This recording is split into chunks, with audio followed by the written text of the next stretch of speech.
Welcome to Kenton Teaches. Enjoy the video. In this video, I will explain how to perform the iodine test for starch. This simple chemical test helps us identify the presence of starch in different materials.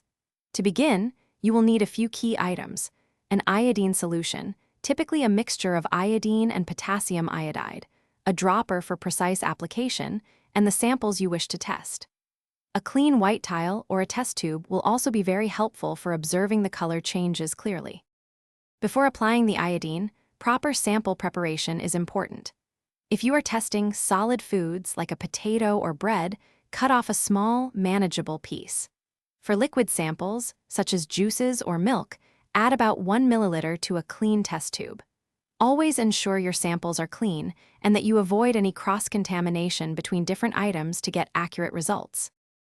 Now, let's perform the test. Carefully add a few drops of the iodine solution directly onto your prepared sample. For smaller solid pieces, 1 or 2 drops are usually sufficient. For liquid samples in a test tube, typically 3 to 5 drops are adequate.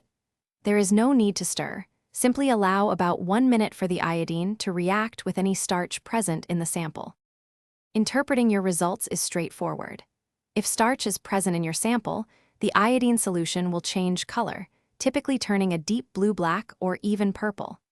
This distinct color change confirms the presence of starch. However, if no starch is present, the iodine solution will retain its original yellowish-brown color. The intensity of the blue-black color can also give you a general idea of how much starch is in your sample. Thanks for watching. Please subscribe if this video was helpful.